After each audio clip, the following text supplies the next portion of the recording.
I know you have a huge appreciation for this game. Yeah. And this moment that you're in right. The arena's lights dimmed, their glow shifting to a hush that rippled through the audience, an entire league holding its breath.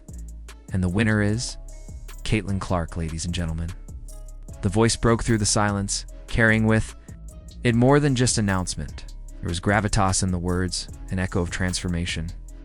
I'm going to accept this award on behalf of her, a subtle admission of significance, a promise that while Caitlyn may not be standing there, her triumph was impossible to overshadow. This wasn't just another trophy being lifted. It was a moment that captured the shifting tides of women's basketball. Future vanguard taking the stage as reigning royalty in a domain once dominated by others. Diverging from the polished glitz of bet and entertainment glamour, this award, the SB accolade, carried weight. It was conferred by insiders who knew. Yeah, I think just approaching it with the mentality of, be confident, like we're meant to be here, but at the same time, like have fun. The league's every nuance, its strategies, its triumphs, and its flaws. And on that night, the verdict was undeniable. Caitlyn Clark had elevated herself above them all.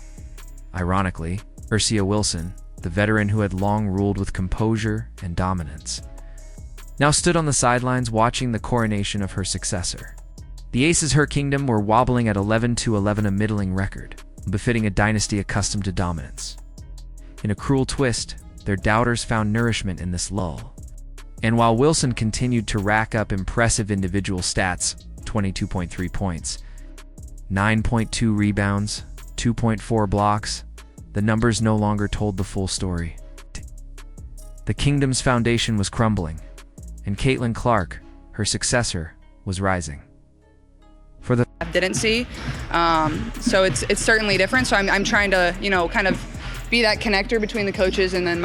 Casual observer, the presence of Caitlyn Clark in that glittering hall was a surprise. She wasn't there. Her absence spoke volumes, volume louder than any speech she might have delivered. It bore witness to her already legendary presence, still absent. Caitlyn's path to this SB award wasn't a lucky break, it was years in the making. Her collegiate career made her the NCAA's all-time leading scorer, and fans in Iowa packed arenas, veins pulsing with expectation. When she stepped onto the professional stage, those expectations solidified into results. Rookie records shattered. Underneath her unwavering performance, triple-doubles, scoring outbursts, breathtaking passes, she didn't just contribute, she made the improbable appear routine. And here she was, being formally recognized as the league's top player not once.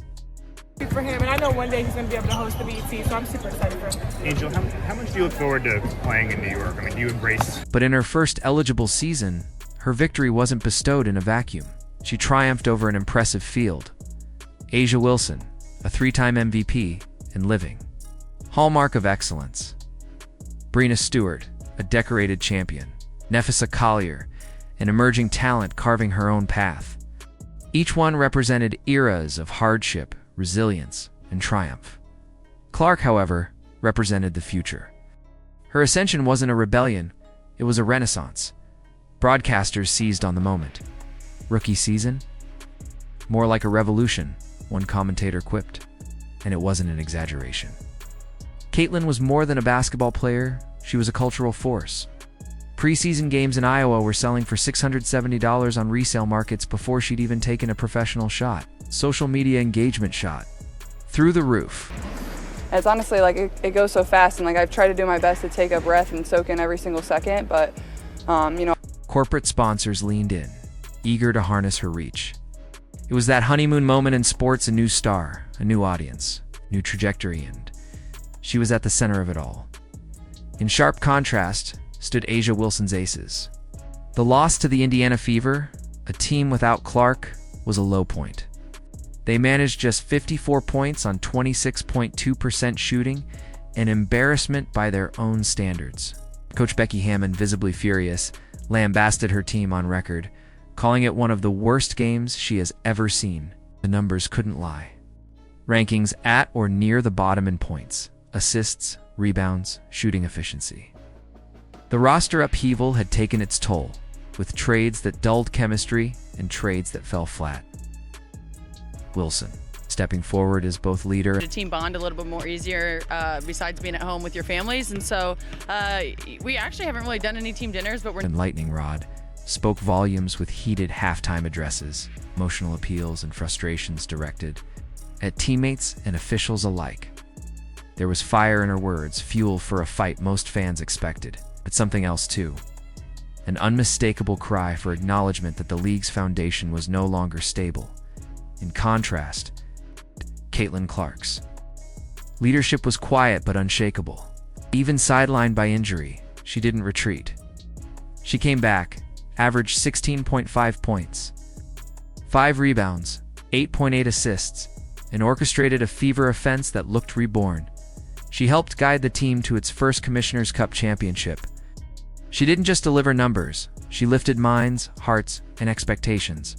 She gave this flawed but fearless franchise hope. especially with the team that you haven't really played with much.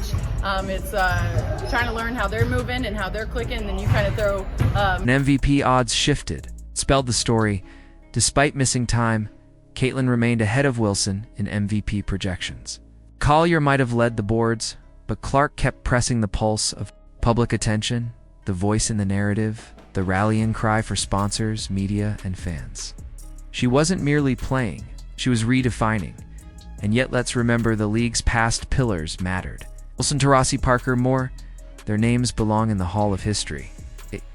But every generation asks itself, who leads the next one? On that night, the answer was clear.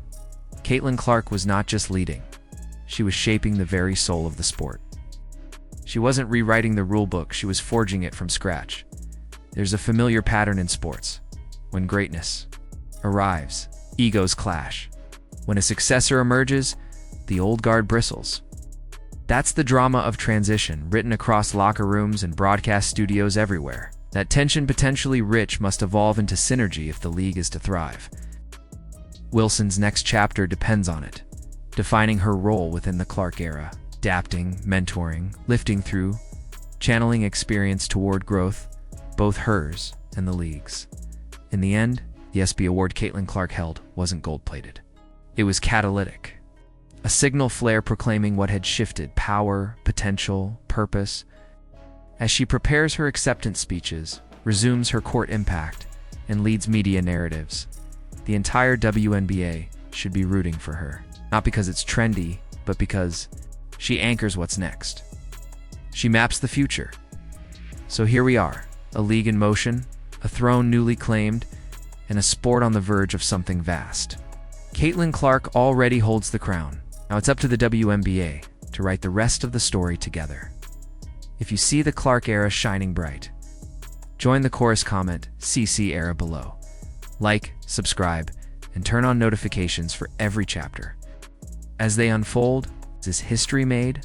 Live in your presence.